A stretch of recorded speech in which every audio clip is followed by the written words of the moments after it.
ਵਾਹਿਗੁਰੂ ਸਾਹਿਬ ਜੀ। ਸਤਨਾਮ ਸ੍ਰੀ ਵਾਹਿਗੁਰੂ ਸਾਹਿਬ ਜੀ। ਪ੍ਰਭਾਤੀ ਮਹੱਲਾ ਪਹਿਲਾ ਦੱਖਣੀ। ਗੋਤਮ ਤਪਾ ਅਹਲਿਆ ਇਸਤਰੀ, ਤਿਸ ਦੇਖ ਇੰਦਰ ਲੁਭਾਇਆ।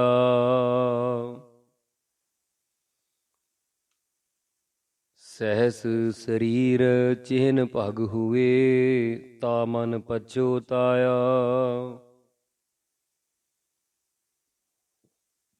ਕੋਈ ਜਾਣ ਨ ਭੂਲੈ ਭਾਈ, ਸੋ ਭੂਲੇ ਜਿਸ ਆਪ ਭੁਲਾਏ।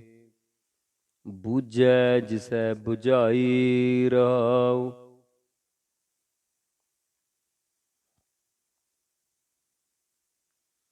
ਤਿਨ ਹਰੀ ਚੰਦ ਪ੍ਰਿਥਵੀ ਪਤ ਰਾਜੈ, ਕਾਗਦ ਕੀਮ ਨ ਪਾਈ। ਔਗਣ ਜਾਣੈ ਤਾ ਪੁੰਨ ਕਰੇ, ਕਿਉ ਨੇ ਖਾਸ ਬਿਕਾਈ। ਕਰੋ ਅਢਾਈ ਧਰਤੀ ਮੰਗੀ, ਬਾਵਨ ਰੂਪ ਬਹਾਨੈ। ਕਿਉ ਪਇਆਲ ਜਾਏ ਕਿਉ ਚਲੀਐ, ਜੇ ਬਲ ਰੂਪ ਪਛਾਨੈ।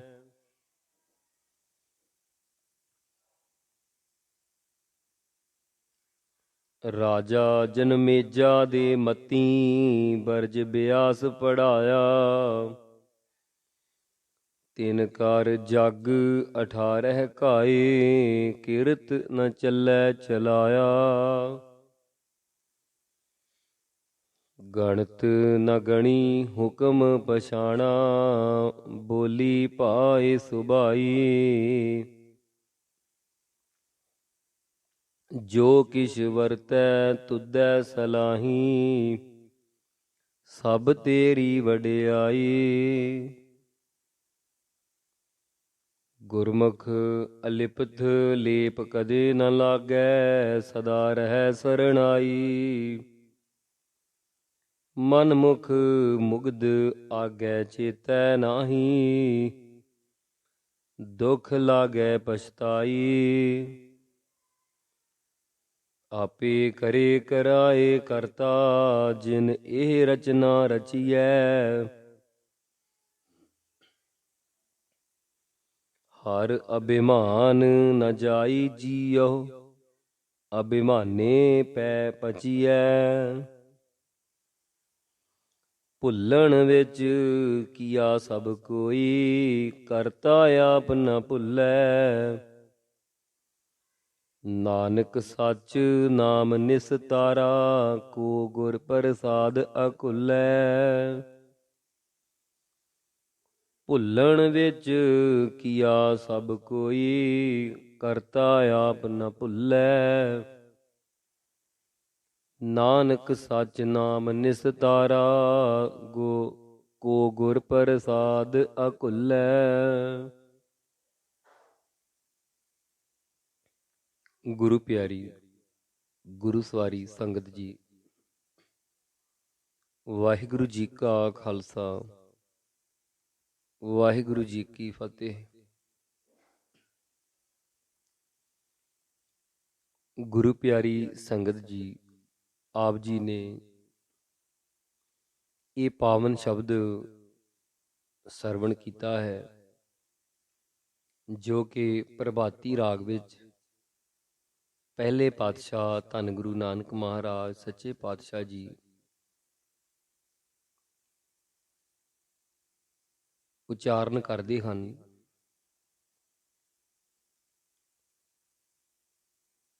ਸੋ ਇਹ ਪਾਵਨ ਸ਼ਬਦ ਦੇ ਵਿੱਚੋਂ ਪਹਿਲੀ ਪੰਕਤੀ, ਗੌਤਮ ਤਪਾ ਅਹਿਲਿਆ ਇਸਤਰੀ, ਤਿਸ ਦੇਖ ਇੰਦਰ ਲੁਭਾਇਆ।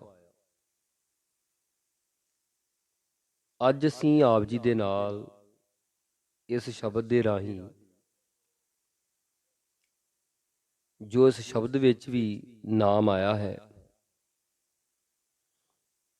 ਨਾਮ ਤਾਂ ਹੋਰ ਵੀ ਰਾਜਿਆਂ ਦੇ, ਹੋਰ ਵੀ ਮਹਾਬਲੀ ਸੂਰਮਿਆਂ ਦੇ ਆਏ ਹਨ, ਪਰ ਅਸੀਂ ਆਪ ਜੀ ਨਾਲ ਅੱਜ ਗੌਤਮ ਦੀ ਜਿਹੜੀ ਇਸਤਰੀ ਸੀ, ਗੌਤਮ ਰਿਖੀ ਹੋਇਆ ਹੈ, ਇੱਕ ਤਪਸਵੀ ਹੋਇਆ ਹੈ, ਤਪੀਸ਼ਵਰ ਹੋਇਆ ਹੈ, ਉਸ ਦੀ ਇਸਤਰੀ ਦੀ ਸਾਖੀ ਸਾਂਝੀ ਕਰਨ ਲੱਗੇ ਹਾਂ। ਗੌਤਮ ਰਿਖੀ ਜੀ ਇੱਕ ਮਸ਼ਹੂਰ ਤਪਸਵੀ ਤੇ ਭਗਤੀ ਵਾਲੇ ਹੋਏ ਹਨ। ਆਪ ਜੀ ਸਵੇਰੇ ਕੁੱਕੜ ਦੀ ਵਾਂਗ ਵੇਲੇ ਉੱਠਿਆ ਕਰਦੇ ਸਨ। ਜਦੋਂ ਇਹ ਵਾਕਿਆ ਹੋਇਆ, ਉਦੋਂ ਚੰਦ ਰਾਤ ਨੂੰ ਅੱਧੀ ਕੁ ਰਾਤ ਵੇਲੇ ਚੜ੍ਹਦਾ ਸੀ ਤੇ ਉਸਦੇ ਪ੍ਰਕਾਸ਼ ਨਾਲ ਰਸਤੇ ਦਾ ਪਤਾ ਲੱਗ ਜਾਂਦਾ ਸੀ। ਉਹਨਾਂ ਦੇ ਘਰ ਅਹਿਲਿਆ ਨਾਮ ਦੀ ਇਸਤਰੀ ਸੀ, ਜੋ ਬੜੀ ਸੁੰਦਰ ਤੇ ਸਡੋਲ ਸਰੀਰ ਵਾਲੀ ਸੀ। ਇੱਕ ਵਾਰੀ ਇੰਦਰ ਦੇ ਦਰਬਾਰ ਵਿੱਚ ਇਸ ਇਸਤਰੀ ਦੀ ਸੁੰਦਰਤਾ ਦਾ ਜ਼ਿਕਰ ਚੱਲ ਪਿਆ ਤੇ ਇਸ ਦੀ ਬੜੀ ਤਾਰੀਫ ਕੀਤੀ ਗਈ। ਤਾਰੀਫ ਸੁਣ ਕੇ ਇੰਦਰ ਦੇ ਮਨ ਵਿੱਚ ਇਸ ਦੀ ਸੁੰਦਰਤਾ ਦਾ ਆਨੰਦ ਲੈਣ ਦਾ ਚਾਅ ਉੱਠ ਪਿਆ, ਪਰ ਛੇਤੀ ਨਾਲ ਕੋਈ ਵਿਧੀ ਨਾ ਲੱਭੀ। ਚੰਦਰਮਾ ਕੋਲੋਂ ਸਲਾਹ ਲਈ ਤਾਂ ਉਸਨੇ ਦੱਸਿਆ ਕਿ ਗੌਤਮ ਰਿਖੀ ਜੀ ਕੁੱਕੜ ਦੇ ਬਾਂਗ ਦੇਣ ਤੇ ਉੱਠਦੇ ਹਨ, ਸੋ ਕੁੱਕੜ ਨੂੰ ਕਹਿ ਦਿਓ ਕਿ ਬਾਂਗ ਜਰਾ ਦੇਰ ਨਾਲ ਦੇਵੇ ਤਾਂ ਤੇਰਾ ਕੰਮ ਬਣ ਸਕਦਾ ਹੈ। ਕੁੱਕੜ ਦੀ ਬਾਂਗ ਸੁਣ ਕੇ ਉਹ ਉੱਠ ਕੇ ਚਲੇ ਜਾਣਗੇ, ਪਰ ਤੁਸੀਂ ਵੀ ਮੇਰੀ ਕੋਈ ਮਦਦ ਕਰੋ ਤਾਂ ਕੰਮ ਬਣੇਗਾ। ਕੀ? ਚੰਦਰਮਾ ਨੇ ਪੁੱਛਿਆ। ਤੁਸੀਂ ਵੀ ਜਰਾ ਆਪਣਾ ਪ੍ਰਕਾਸ਼ ਪਹਿਲੇ ਕਰ ਦਿਓ, ਤਾਂ ਕਿ ਕੁੱਕੜ ਦੀ ਬਾਂਗ ਸੁਣ ਕੇ ਉੱਠਣ ਤੇ ਉਹਨਾਂ ਨੂੰ ਕੋਈ ਸ਼ੰਕਾ ਨਾ ਪਵੇ। ਚੰਦਰਮਾ ਵੀ ਸਾਥੀ ਬਣ ਗਿਆ। ਉਸੇ ਰਾਤ ਚੰਦਰਮਾ ਵੀ ਪਹਿਲੇ ਚੜ੍ਹਿਆ ਤੇ ਕੁੱਕੜ ਨੇ ਵੀ ਬਾਂਗ ਪਹਿਲੇ ਦੇ ਦਿੱਤੀ। ਗੌਤਮ ਰਿਖੀ ਜੀ ਉੱਠੇ। ਅਜੇ ਅੱਖਾਂ ਵਿੱਚ ਨਿੰਦਰਾ ਸੀ, ਪਰ ਨੇਮ ਦੇ ਬੱਧੇ ਤੌਲੀਆ ਲੈ ਕੇ ਤੁਰ ਪਏ। ਨੇੜੇ ਹੀ ਨਦੀ ਸੀ, ਉੱਥੇ ਜਾ ਕੇ ਰੋਜ਼ਾਨਾ ਇਸ਼ਨਾਨ ਕਰਦੇ ਸਨ, ਸੋ ਉੱਥੇ ਚਲੇ ਗਏ। ਇਸ਼ਨਾਨ ਕਰਨ ਲੱਗੇ ਤਾਂ ਨਦੀ ਵਿੱਚੋਂ ਆਵਾਜ਼ ਆਈ, ਗੌਤਮ, ਅੱਜ ਤੂੰ ਸਵੇਰੇ ਹੀ ਆ ਗਿਆ ਹੈ। ਤੇਰੇ ਘਰ ਜਾਹ ਚੋਰ ਲੱਗ ਗਏ ਹਨ। ਗੌਤਮ ਜੀ ਉਸੇ ਵੇਲੇ ਟੁੱਬਾ ਲਾਉਂਦੇ ਹੀ ਵਾਪਸ ਪਰਤ ਆਏ। ਇੰਦਰ ਅਜੇ ਅੰਦਰ ਹੀ ਸੀ। ਉਹਨਾਂ ਚੰਦਰਮਾ ਵੱਲ ਵੇਖਿਆ ਕਿ ਇਹ ਵਕਤ ਤੋਂ ਪਹਿਲਾਂ ਕਿਉਂ ਚੜ੍ਹਿਆ ਹੈ। ਗੁੱਸੇ ਵਿੱਚ ਆ ਕੇ ਉਹਨਾਂ ਨੇ ਆਪਣਾ ਪਰਨਾ ਉਸ ਵੱਲ ਵਗਾਹ ਕੇ ਮਾਰਿਆ। ਉਹੀ ਪਰਨਾ ਕਹਿੰਦੇ ਹਨ ਕਿ ਉਸ ਨੂੰ ਕਲੰਕ ਬਣ ਕੇ ਚੰਬੜ ਗਿਆ ਹੈ। ਉਸੇ ਕਰਕੇ ਹੀ ਉਸ ਨੂੰ ਸਾਲ ਵਿੱਚ 1-2 ਵੇਰਾਂ ਕਲੰਕ ਲੱਗਾ ਜ਼ਰੂਰ ਪ੍ਰਗਟ ਹੁੰਦਾ ਹੈ, ਪਰ ਪਹਿਲੋਂ ਇਹ ਗੱਲ ਨਹੀਂ ਸੀ। ਕੁੱਕੜ ਨੂੰ ਕਹਿਣ ਲੱਗੇ, ਜਾ ਓਏ ਬੇਨਿਜਮਿਆ, ਹੁਣ ਤੇਰਾ ਨਿਜਮ ਨਹੀਂ ਰਹੇਗਾ ਤੇ ਤੂੰ ਵੇਲੇ ਕੁਵੇਲੇ ਬਾਂਗਾਂ ਦਿੰਦਾ ਰਵੇਂਗਾ ਤੇ ਲੋਕਾਂ ਦੀ ਖੁਰਾਕ ਦੇ ਕੰਮ ਆਵੇਂਗਾ। ਅੰਦਰ ਵੜੇ ਤਾਂ ਇੰਦਰ ਵੀ ਸ਼ਰਮਸ਼ਾਰ ਹੋ ਗਿਆ ਤੇ ਅਹਿਲਿਆ ਦੀ ਕੀ ਗੱਲ ਕਰੀਏ। ਉਸਦੇ ਪਤੀ ਭਰਤ ਧਰਮ ਤੇ ਕਲੰਕ ਲੱਗ ਗਿਆ। ਗੌਤਮ ਜੀ ਇੰਦਰ ਨੂੰ ਕਹਿਣ ਲੱਗੇ, ਜਾ ਜਿਸ ਚੀਜ਼ ਦੀ ਖਾਤਰ ਆਇਆ ਹੈ, ਉਹਨਾਂ ਨਾਲ ਤੇਰਾ ਸਰੀਰ ਭਰ ਜਾਵੇਗਾ। ਅਹਿਲਿਆ ਨੂੰ ਕਹਿਣ ਲੱਗੇ, ਤੂੰ ਕਾਮ ਦੇ ਵਸ ਹੋ ਕੇ ਆਪਣੇ ਤੇ ਪਰਾਏ ਦੀ ਪਛਾਣ ਨਹੀਂ ਕੀਤੀ। ਜਾਂ ਤੂੰ ਪੱਥਰ ਦੇ ਵਾਂਗ ਹੀ ਪਈ ਰਵੇਂਗੀ ਤਾਂ ਪੱਥਰ ਹੀ ਬਣ ਜਾਵੇਂਗੀ। ਕਹਿਣ ਦੀ ਦੇਰ ਸੀ ਕਿ ਇੰਦਰ ਦੇ ਸਰੀਰ ਤੇ ਉਸੇ ਵੇਲੇ ਹਜ਼ਾਰਾਂ ਭਗਾਂ ਹੋ ਗਈਆਂ ਤੇ ਉਹ ਹੁਣ ਇੰਦਰਪੁਰੀ ਵਿੱਚ ਜਾਣ ਦੀ ਬਜਾਏ ਇੱਕ ਤਲਾਅ ਵਿੱਚ ਜਾ ਲੁਕਿਆ। ਅਹਿਲਿਆ ਸੁਣ ਕੇ ਬੜਾ ਘਬਰਾਈ ਤੇ ਰਿਖੀ ਜੀ ਦੇ ਚਰਨਾਂ ਤੇ ਢਹਿ ਕੇ ਕਹਿਣ ਲੱਗੀ, ਰਿਖੀ ਜੀ, ਸੁਆਮੀ ਜੀ, ਮੇਰਾ ਤਾਂ ਕੋਈ ਦੋਸ਼ ਨਹੀਂ। ਇਹ ਪਾਪੀ ਰੂਪ ਹੀ ਤੁਹਾਡਾ ਰੂਪ ਧਾਰ ਕੇ ਆਇਆ ਸੀ, ਤਾਂ ਮੈਂ ਪਛਾਣਦੀ ਕਿਵੇਂ? ਕਿਰਪਾ ਕਰੋ, ਮੈਨੂੰ ਇਉਂ ਸਰਾਪ ਦਿੱਤਾ ਹੈ ਤਾਂ ਹੁਣ ਕੋਈ ਨਿਸਤਾਰੇ ਦਾ ਵੀ ਬਚਨ ਕਰ ਦਿਓ। ਰਿਖੀ ਜੀ ਨੂੰ ਅਹਿਲਿਆ ਦੀ ਬੇਵਸੀ ਤੇ ਤਰਸ ਆ ਗਿਆ। ਕਹਿਣ ਲੱਗੇ, ਅੱਛਾ, ਜਦ ਸ੍ਰੀ ਰਾਮਚੰਦਰ ਜੀ ਅਵਤਾਰ ਆਉਣਗੇ, ਉਹਨਾਂ ਦੀ ਚਰਨ ਛੋਹ ਨਾਲ ਤੇਰਾ ਇਸ ਜੂਨ ਤੋਂ ਛੁਟਕਾਰਾ ਹੋਵੇਗਾ। ਸੋ ਸਾਧ ਸੰਗਤ ਜੀ, ਸੈਂਕੜੇ ਬਰਸ ਅਹਿਲਿਆ ਪੱਥਰ ਬਣ ਕੇ ਪਈ ਰਹੀ। ਪਰ ਜਦ ਸ੍ਰੀ ਰਾਮਚੰਦਰ ਜੀ ਬਨਵਾਸ ਵਿੱਚ ਗਏ ਅਤੇ ਰਾਵਣ ਦੇ ਸੀਤਾ ਜੀ ਨੂੰ ਚੁੱਕ ਕੇ ਲਿਜਾਣ ਮਗਰੋਂ ਜਦ ਆਪ ਲੰਕਾ ਦੀ ਤਿਆਰੀ ਕਰਨ ਲੱਗੇ ਤੇ ਸਮੁੰਦਰ ਦੇ ਕੰਢੇ ਪੁੱਜ ਕੇ ਜਦ ਉਸਨੇ ਪੁਲ ਬੰਨਿਆ, ਤਾਂ ਉਸ ਵੇਲੇ ਸ੍ਰੀ ਰਾਮਚੰਦਰ ਜੀ ਦੀ ਚਰਨ ਛੋਹ ਪ੍ਰਾਪਤ ਕਰਕੇ ਇਹ ਅਹਿਲਿਆ ਦੀ ਬਣੀ ਹੋਈ ਸਿਲਾ ਮੁਕਤ ਹੋ ਗਈ ਤੇ ਬਿਬਾਨ ਤੇ ਚੜ੍ਹ ਕੇ ਬੈਕੁੰਠ ਨੂੰ ਚਲੀ ਗਈ। ਜਿਨ੍ਹਾਂ ਦੀ ਬਾਬਤ ਭਾਈ ਗੁਰਦਾਸ ਜੀ ਆਪਣੀਆਂ ਵਾਰਾਂ ਵਿੱਚ ਬੜਾ ਸੁੰਦਰ ਲਿਖਦੇ ਹਨ। ਗੌਤਮ ਨਾਰ ਅਹਿਲਿਆ ਤਿਸਨੋ ਦੇਖ ਇੰਦਰ ਲੁਭਾਣਾ, ਪਰ ਘਰ ਜਾਏ ਸਰਾਪ ਲੈ, ਹੋਏ ਸਹਿਸ ਭਗ ਪਛੋਤਾਣਾ। ਸੁਣਿਆ ਹੋਆ ਇੰਦਰ ਲੋਕ, ਲੁਕਿਆ ਸਰਵਰ ਸਰਮਾਣਾ। ਸਹਿਸ ਭਗੋ ਲੋਇਣ ਸਹਿਸ, ਲੈ ਦੋਈ ਇੰਦਰਪੁਰੀ ਸਿਧਾਣਾ। ਸਤੀ ਸਤਹੁ ਟਲ ਸਿਲਾ ਹੋਏ, ਨਦੀ ਕਿਨਾਰੈ ਬਾਝ ਪਰਾਣਾ। ਰਗਪਤ ਚਰਨ ਛਹੁੰਦਿਆਂ, ਚੱਲੀ ਸੁਰਗਪੁਰ ਬਣੇ ਬਿਬਾਣਾ। ਭਗਤ ਵਛਲ ਭਲਿਆਈਹੁ, ਪਤਤ ਉਦਾਹਰਣ ਪਾਪ ਕਮਾਣਾ। ਗਾਣਨੋ ਗੁਣ ਸਭ ਕੋ ਕਰੈ, ਔਗਣ ਕੀਤੇ ਗੁਣ ਤਿਸ ਜਾਣਾ। ਅਬਗਤ ਗਤ ਕਿਆ ਆਖ ਵਖਾਣਾ। ਸੋ ਇਹ ਤਾਂ ਹੈ ਅਹਿਲਿਆ ਦੀ ਵਾਰਤਾ। ਇਸੇ ਤਰ੍ਹਾਂ ਹੀ ਗੁਰੂ ਨਾਨਕ ਸਾਹਿਬ ਜੀ ਦੇ ਸ਼ਬਦ ਵਿੱਚ ਅੱਗੇ ਹਰੀਚੰਦ ਰਾਜੇ, ਬਲ ਰਾਜੇ ਤੇ ਰਾਜਾ ਜਨਮੇਜਾ ਦਾ ਜ਼ਿਕਰ ਆਇਆ ਹੈ। ਹਰੀਚੰਦਰ ਤੇ ਬਲ ਰਾਜੇ ਦੀ ਕਥਾ ਪਿੱਛੇ ਅਸੀਂ ਲਿਖ ਚੁੱਕੇ ਹਾਂ ਤੇ ਇੱਥੇ ਜਨਮੇਜੇ ਦੀ ਕਥਾ ਵੀ ਇਹਨਾਂ ਦੀ ਕਥਾ ਅਸੀਂ ਪਿੱਛੇ ਰਿਕਾਰਡ ਕਰ ਆਏ ਹਾਂ। ਇੱਥੇ ਜਨਮੇਜੇ ਦੀ ਕਥਾ ਵੀ ਆਪ ਜੀ ਨਾਲ ਸਾਂਝੀ ਕਰਦੇ ਹਾਂ। ਜਗਤ ਗੁਰੂ ਸ੍ਰੀ ਗੁਰੂ ਨਾਨਕ ਦੇਵ ਜੀ ਦੱਸਦੇ ਹਨ ਕਿ ਜਨਮੇਜਾ ਕਿਵੇਂ ਭਟਕ ਗਿਆ। ਬੜਾ ਚੱਕਰਵਰਤੀ ਰਾਜਾ ਸੀ। ਇੱਕ ਵਾਰੀ ਉਸ ਨੂੰ ਜੋਤਸ਼ੀ ਨੇ ਜੋਤਿਸ਼ ਲਾ ਕੇ ਦੱਸ ਵੀ ਦਿੱਤਾ ਕਿ ਰਾਜਨ, ਤੁਹਾਨੂੰ ਜੋਤਿਸ਼ ਦੱਸਦਾ ਹੈ ਕਿ 18 ਪ੍ਰਕਾਰ ਦਾ ਕੋਹੜ ਹੋਵੇਗਾ। ਕੋਹੜ ਕਿਵੇਂ ਹੋਣਾ ਹੈ, ਇਸ ਬਾਰੇ ਵੀ ਉਸ ਨੂੰ ਜੋਤਸ਼ੀਆਂ ਨੇ ਕਈ ਉਪਾਅ, ਕਈ ਗੱਲਾਂ ਦੱਸ ਦਿੱਤੀਆਂ, ਪਰ ਉਸ ਦੀ ਤਸੱਲੀ ਨਾ ਹੋਈ। ਉਸ ਸਮੇਂ ਦੇ ਰਾਜੇ ਲੋਕ ਕਿਸੇ ਕਰਨੀ ਤੇ ਕਹਿਣੀ ਦੇ ਪੂਰੇ ਪੁਰਸ਼ ਨੂੰ ਆਪਣਾ ਗੁਰੂ ਬਣਾਇਆ ਕਰਦੇ ਸਨ।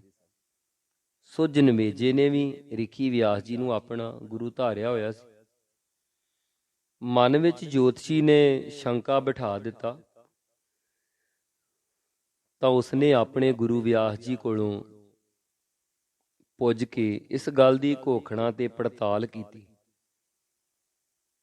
ਵਿਆਸ ਜੀ ਬੜੇ ਪੰਡਿਤ ਤੇ ਵਿਦਵਾਨ ਸਨ, ਜੋਤਿਸ਼ ਵਿਦਿਆ ਵਿੱਚ ਵੀ ਮਾਹਰ ਸਨ। ਉਹਨਾਂ ਨੇ ਜਨਮੇਜੇ ਨੂੰ ਸਭ ਕੁਝ ਹਿਸਾਬ ਦਾਖ ਕੇ ਇਉਂ ਸਮਝਾਇਆ ਕਿ ਕੋਹੜ ਤੈਨੂੰ ਜ਼ਰੂਰ ਹੋਣਾ ਹੈ, ਤੇ ਜੇ ਤੈਨੂੰ ਸਮਝਾ ਦਈਏ, ਉਸ ਦਾ ਉਪਾਅ ਵੀ ਦੱਸ ਦਈਏ, ਤਾਂ ਵੀ ਤੂੰ ਉਸ ਕੋਲੋਂ ਬਚ ਨਹੀਂ ਸਕੇਗਾ। ਕਿਉਂ ਭਲਾ, ਇਹ ਕੀ ਗੱਲ ਹੋਈ? ਮੈਨੂੰ ਤੁਸੀਂ ਉਪਾਅ ਦੱਸੋ, ਮੈਂ ਜ਼ਰੂਰ ਉਹ ਕਰਾਂਗਾ ਤੇ ਇਸ ਤੋਂ ਬਚਾਂਗਾ।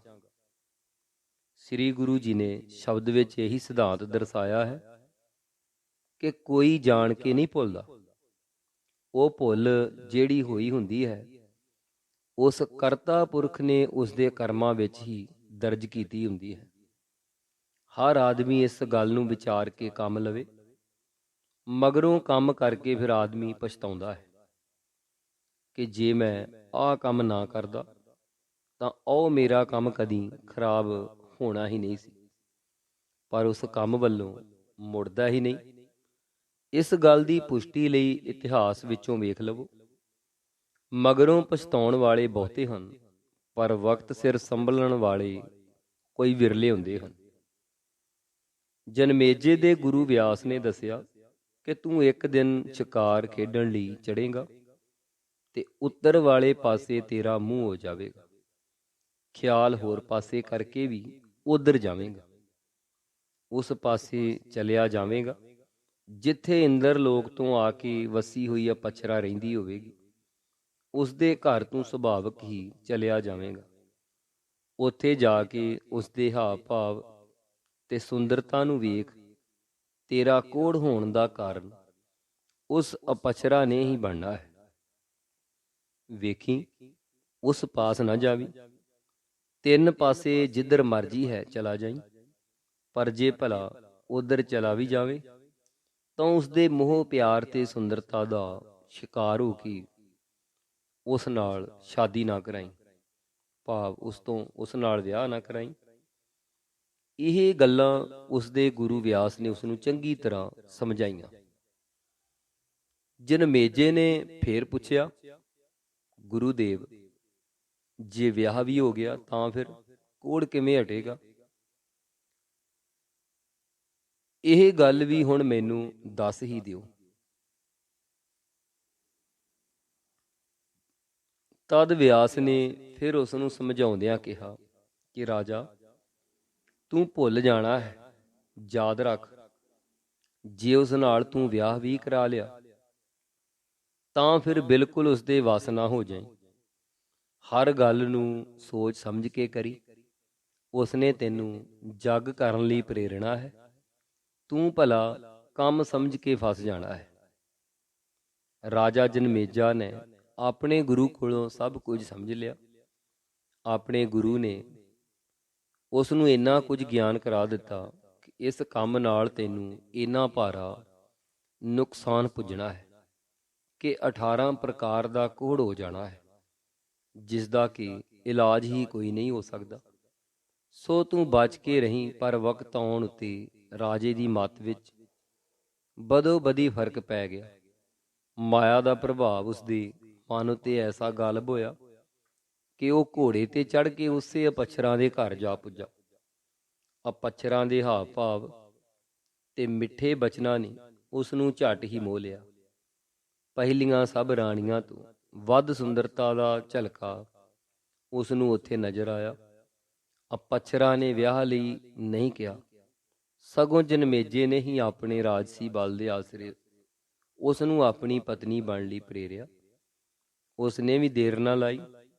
ਜਿਵੇਂ ਕਿਸੇ ਕਾਰਜ ਦੇ ਕਰਨ ਵਾਸਤੇ ਪਹਿਲਾਂ ਹੀ ਕਾਰਨ ਲੱਭ ਰਹੀ ਸੀ ਤੇ ਰਾਜੇ ਵੱਲ ਵੇਖੋ, ਉਹ ਸਭ ਕੁਝ ਜਾਣਦਿਆਂ ਵੀ ਨਾ ਸਮਝਿਆ ਤੇ ਕਹਿਣ ਲੱਗਾ, ਚਲੋ ਜੋ ਹੋਊ ਵੇਖੀ ਜਾਊ। ਕੀ ਹੋਣ ਲੱਗਾ ਹੈ? ਗੁਰੂ ਨੇ ਕਿਹਾ ਸੀ ਕਿ ਉਸ ਦੇ ਕਹੇ ਤੇ ਜੱਗ ਨਾ ਰਚਾਈ। ਸੋ ਜਨਮੇਜੇ ਨੇ ਸਭ ਗੱਲ ਨੂੰ ਨਜ਼ਰ ਅੰਦਾਜ਼ ਕਰਕੇ ਅਪਛਰਾ ਨਾਲ ਇਸ ਖਿਆਲ ਤੇ ਵਿਆਹ ਕਰ ਲਿਆ ਕਿ ਜੱਗ ਨਹੀਂ ਕਰਾਂਗੇ। ਪਰ ਉਸੇ ਗੁਰੂ ਦੀ ਸਿੱਖਿਆ ਤੇ ਜੋਤਸ਼ੀ ਦੇ ਜੋਤਿਸ਼ ਦੀ ਕੋਈ ਕਦਰ ਨਾ ਪਾਈ। ਵਿਆਹ ਕਰਾ ਕੇ ਘਰ ਨੂੰ ਆ ਗਿਆ। ਵਿਸ਼ਿਆਂ ਦੇ ਅਧੀਨ ਤੇ ਮਾਇਆ ਦੇ ਪੁਜਾਰੀ ਬਣ ਚੁੱਕੇ ਮਨੁੱਖ ਉੱਤੇ ਫਿਰ ਆਸ ਕਿਵੇਂ ਕੀਤੀ ਜਾ ਸਕਦੀ ਹੈ ਕਿ ਉਹ ਆਪਣੇ ਆਪ ਉੱਤੇ ਕੰਟਰੋਲ ਕਰ ਸਕੇ? ਉਹ ਤਾਂ ਗੁਲਾਮ ਹੋ ਜਾਂਦਾ ਹੈ। ਖਾਸ਼ਾਂ ਦਾ ਤੇ ਖਾਸ਼ਾਂ ਹੀ ਸਭ ਔਗਣਾਂ ਤੇ ਬੁਰਾਈਆਂ ਦੀ ਜੜ ਹੁੰਦੀਆਂ ਹਨ।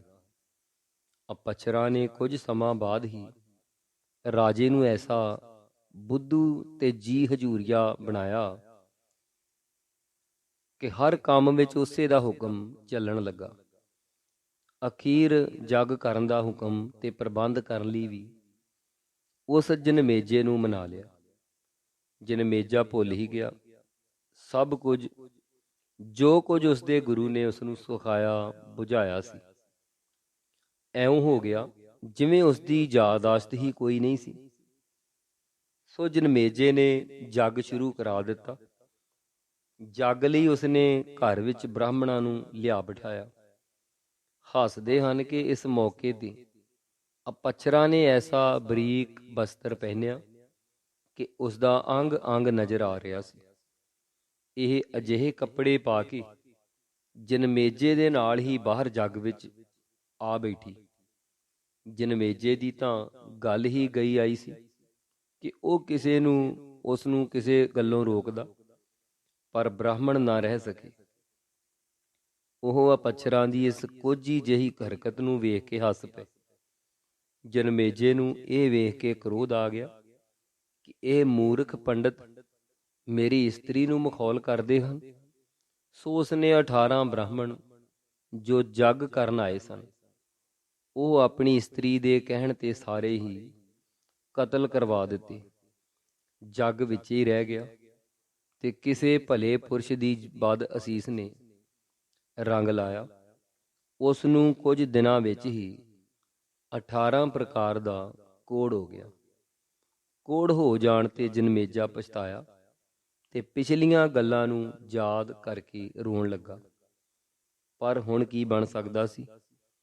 ਇਸ ਦੁੱਖ ਨਾਲ ਤੜਫ ਤੜਫ ਕੇ ਸਾਧ ਸੰਗਤ ਜੀ ਰਾਜੇ ਜਨਮੇਜੇ ਦੀ ਮੌਤ ਹੋ ਗਈ। ਵਾਹਿਗੁਰੂ ਜੀ ਕਾ ਖਾਲਸਾ, ਵਾਹਿਗੁਰੂ ਜੀ ਕੀ ਫਤਿਹ।